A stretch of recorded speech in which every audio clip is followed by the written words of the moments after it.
A vida extraordinária de Paulo de Tarso. De zeloso fariseu a apóstolo dos gentios.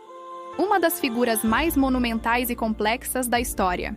A vida de Paulo de Tarso é uma narrativa de transformação radical de uma devoção fervorosa à lei mosaica a uma paixão avassaladora por uma fé que ele um dia jurou destruir. Sua jornada, que o levou das sinagogas de Jerusalém aos palácios de Roma, não apenas moldou o curso do cristianismo, mas também entrelaçou para sempre o pensamento judaico com a teologia cristã de maneiras profundas e muitas vezes surpreendentes. Esta é a história completa de Saulo, o fariseu, que se tornou Paulo, o apóstolo. Nascimento e formação. Uma mente forjada em 3 mundos. Nascido por volta de 5 d.C., em Tarso, a capital da província romana da Cilícia, atual Turquia, Saulo, seu nome hebraico, era um produto de 3 mundos vibrantes. Por nascimento, ele era um judeu da tribo de Benjamim, hebreu de hebreus, como ele mesmo se descreveria, Filipenses 3:5. Sua família, devota e observadora da Torá, garantiu que ele fosse circuncidado ao 8º dia e imerso nas tradições ancestrais. Sua cidade natal, Tarso, era um centro cosmopolita de cultura helenística, renomada por sua universidade, que rivalizava com as de Atenas e Alexandria. Ali, Saulo foi exposto à filosofia grega, à retórica e à língua grega koiné, que se tornaria a ferramenta essencial para sua futura missão. O terceiro pilar de sua identidade era a cidadania romana, um privilégio raro e valioso que lhe conferia direitos legais e proteção em todo o império. Essa cidadania, herdada de seu pai, seria crucial em vários momentos de sua vida, salvando-o de punições sumárias e garantindo-lhe o direito de apelar ao próprio César. A ascensão de um fariseu, zeloso pela lei, em Jerusalém. Ainda jovem, Saulo foi enviado a Jerusalém para a mais alta educação judaica. Ele se sentou aos pés de Gamaliel, Atos 22:3, um dos mais reverenciados rabinos da época. Gamaliel era neto do grande Hilel, o Velho, e um líder da facção mais moderada dos fariseus. Os fariseus eram um grupo religioso que, ao contrário dos saduceus aristocráticos e centrados no templo, acreditavam não apenas na Torá escrita, mas também na Torá oral, as tradições e interpretações transmitidas ao longo das gerações. Eles acreditavam na ressurreição dos mortos, em anjos e demônios, e em uma aplicação meticulosa da lei a todos os aspectos da vida cotidiana. Sob a tutela de Gamaliel, Saulo mergulhou em um estudo rigoroso da Torá e das tradições rabínicas. Ele aprendeu os métodos de interpretação textual, conhecidos como hermenêutica rabínica, como o Kal Vashomer, do menor para o maior, e o Gezerah Shavá, analogia de expressões, técnicas que, surpreendentemente, podem ser identificadas em seus escritos cristãos posteriores. Seu zelo e intelecto o destacaram. Ele não era apenas um fariseu, ele era um fariseu exemplar. Quanto ao zelo, perseguidor da igreja, quanto à justiça que há na lei, irrepreensível. Filipenses 3:6. O perseguidor, uma fúria em nome de Deus. Foi esse zelo ardente que transformou Saulo em um feroz adversário do caminho, o movimento nascente de seguidores de Jesus de Nazaré. Para Saulo, a alegação de que um homem crucificado era o Messias era uma blasfêmia intolerável. A Torá declara: maldito todo aquele que for pendurado num madeiro. Deuteronômio 21:23. A pregação de que a salvação vinha pela fé em Jesus, e não pela estrita observância da lei, minava os próprios alicerces de sua fé e identidade. Com a aprovação do Sinédrio, a Suprema Corte Judaica, Saulo tornou-se um inquisidor. Ele esteve presente e consentiu na morte de Estevão, o primeiro mártir cristão, Atos 7:58-8:1. Não satisfeito em reprimir o movimento em Jerusalém, ele se tornou um caçador de homens e mulheres.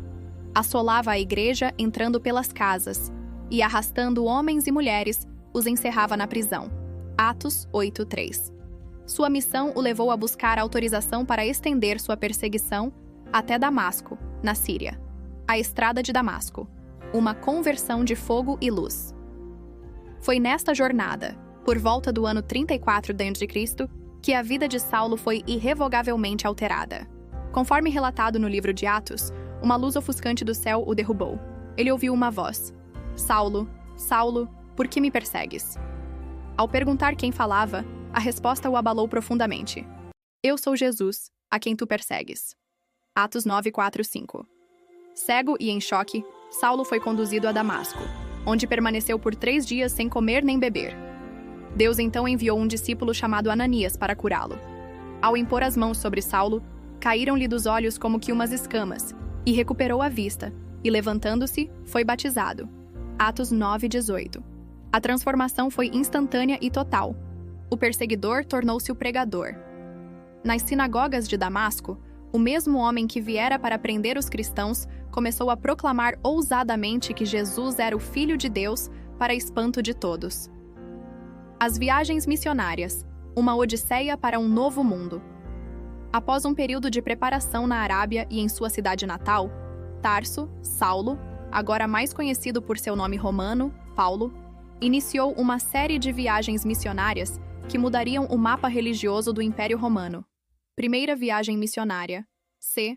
47 e 49 d.C. Acompanhado por Barnabé e seu primo João Marcos, Paulo partiu de Antioquia, da Síria. A viagem começou na ilha de Chipre, onde converteram o procônsul romano Sérgio Paulo.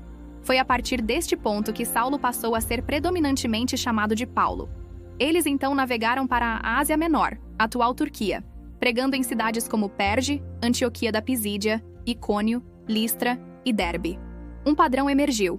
Paulo pregava primeiro nas sinagogas, usando seu profundo conhecimento da Torá para argumentar que Jesus era o cumprimento das profecias messiânicas. Embora alguns judeus acreditassem, muitos o rejeitavam violentamente. A hostilidade, no entanto, abriu a porta para os gentios, não judeus, que abraçaram a mensagem em grande número. Segunda viagem missionária, c. 50-52 d.C. Após o Concílio de Jerusalém, que debateu a questão da necessidade de os gentios conversos seguirem a lei mosaica, Paulo partiu com Silas. Eles revisitaram as igrejas na Ásia Menor e, através de uma visão noturna, foram chamados a atravessar para a Macedônia. Esta foi a primeira vez que o evangelho foi oficialmente pregado na Europa. Em Filipos, eles foram açoitados e presos. Mas um terremoto milagroso abriu as portas da prisão, levando à conversão do carcereiro. Em Tessalônica, enfrentaram tumultos. Em Atenas, Paulo discursou aos filósofos no Areópago. Em Corinto, uma cidade portuária cosmopolita e imoral, ele permaneceu por 1 ano e meio, fundando uma igreja vibrante e escrevendo suas primeiras epístolas, 1 e 2 Tessalonicenses. Terceira viagem missionária, c. 53-58 d.C. Esta jornada foi marcada por um longo ministério de quase 3 anos em Éfeso, um importante centro de adoração à deusa Ártemis. O sucesso de Paulo foi tão grande que provocou um motim dos ourives que fabricavam santuários de prata da deusa. Durante este período, ele escreveu cartas cruciais como 1 Coríntios, Gálatas e Romanos. A Epístola aos Romanos, em particular, é sua obra-prima teológica, uma exposição detalhada de como a fé em Cristo justifica tanto judeus quanto gentios, reinterpretando figuras da Torá como Abraão sob uma nova luz. Prisão e viagem a Roma. O apelo final. Ao retornar a Jerusalém, apesar dos avisos de que seria preso, Paulo foi acusado de profanar o templo. A intervenção de soldados romanos o salvou de ser linchado pela multidão. Como cidadão romano, ele foi transferido para Cesareia, onde permaneceu preso por 2 anos. Diante da possibilidade de um julgamento injusto em Jerusalém, Paulo exerceu seu direito como cidadão e apelou a César. A viagem a Roma foi dramática, culminando em um naufrágio na ilha de Malta, onde sobreviveu a uma picada de cobra venenosa. Finalmente, chegando a Roma por volta de 61 d.C., ele foi mantido em prisão domiciliar por 2 anos. Mesmo acorrentado, continuou a pregar e a escrever, produzindo as Epístolas da Prisão, Efésios, Filipenses, Colossenses e Filemão. Morte e legado. A coroa da justiça. Os detalhes sobre a morte de Paulo não são registrados na Bíblia, mas a tradição cristã primitiva é unânime. Após ser libertado da primeira prisão, acredita-se que ele tenha feito mais viagens, possivelmente até a Espanha. No entanto, durante a perseguição aos cristãos sob o imperador Nero, por volta de 64-67 d.C., Paulo foi novamente preso em Roma. Desta vez, a condenação era certa. Em sua última carta, 2 Timóteo, ele escreve com a serenidade de quem completou sua missão. Combati o bom combate, acabei a carreira, guardei a fé. Desde agora, a coroa da justiça me está guardada.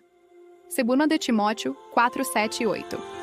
Como cidadão romano, ele foi poupado da crucificação, a pena reservada para criminosos comuns.